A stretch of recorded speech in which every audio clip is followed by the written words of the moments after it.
Welcome mga ka-farmers. Update tayo sa ating talong ngayon na Banatiking F1. Ang ating talong ngayon ay nasa 2 months and 2 days. Ngayong araw ng October 21, 2023. Live tayo sa aking YouTube channel at sa aking vlog ngayong araw. I-update ko lang kayo. Ito na po ang ating talong ngayon mga ka-farmers. Tara, samahan nyo ako. Libutin natin ang aking farm. Ito po ang aking talong mga ka-farmers.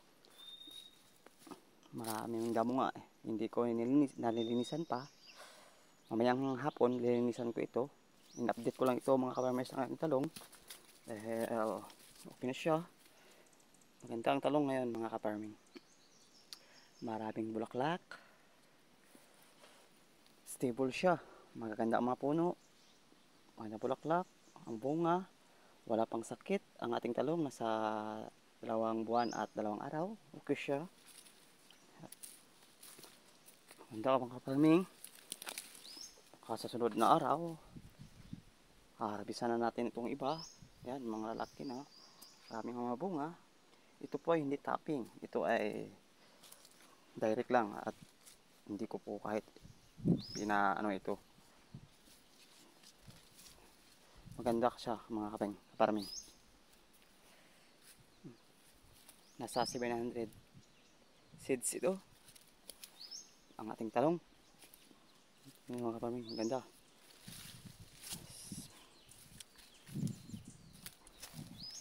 Maraming mga bulaklak. Ang bunga, natin ang bunga para malaman natin mga ka-farming. 1, 2, 3, 4 ang may bunga dito ka-farming. Ang iba wala pa, may yan pa, hindi ko inasali yan kasi walang bunga, maliit pa. Pero ano na siya, nano na ang bulaklak, nahulog na sa ilalim. Ang ganda sa ka-farming ating talong ngayon. Ayan ang bulaklak.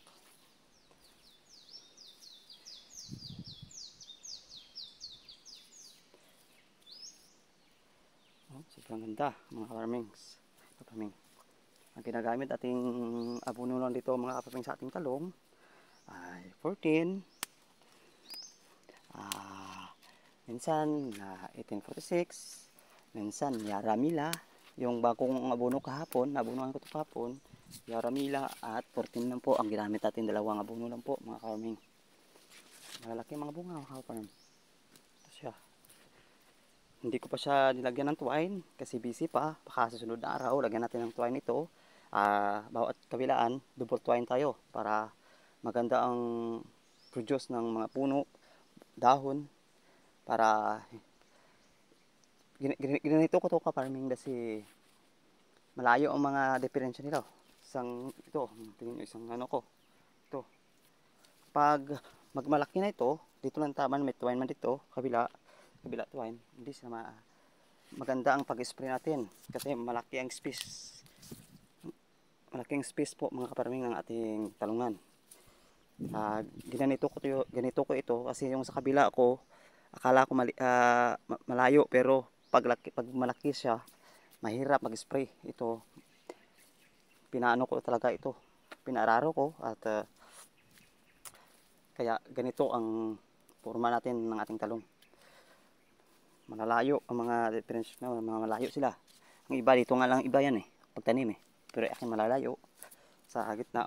Sobrang magandang espasyo ng sa gitna, sa wala pa mong sakit ng ating mga talong mga kabos.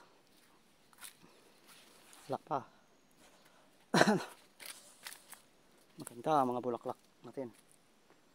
Maganda mga bulaklak ng ating talong mga ka-farming.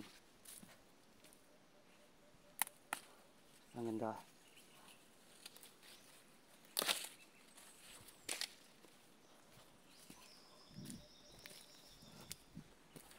May mga maharvest ng ako nga dito, mga nakakita nga harvestin na ngayong araw, pwede sana o hindi ko lang hinarvest kasi kunti pa. Sunod na araw harvestin na natin yan.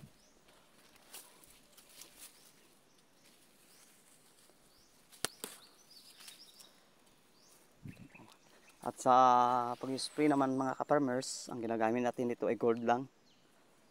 At dietin, ganyan na po tayo, interval. Ang sa foliar naman po, ang ginagamit natin ay Megatonic at yung kanyang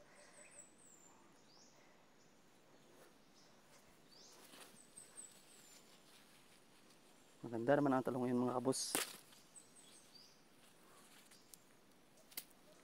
Maganda.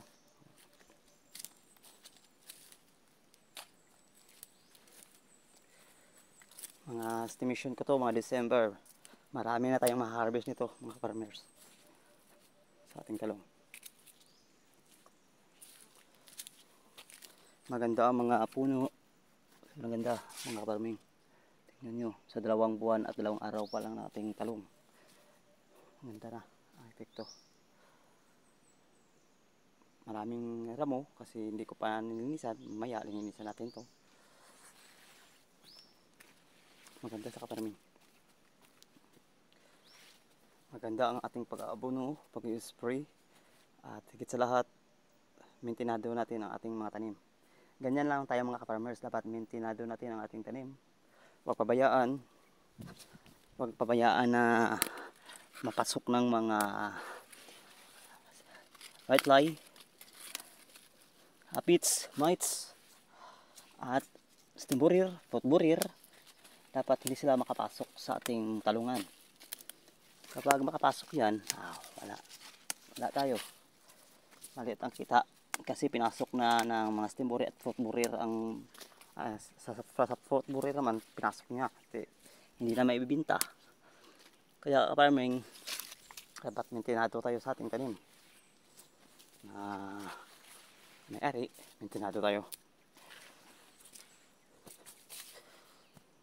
Maganda sa kaparming. Sige kaparming, ito muna ang update ko sa aking talong na Banatiking F1. Salamat sa inyong panunood.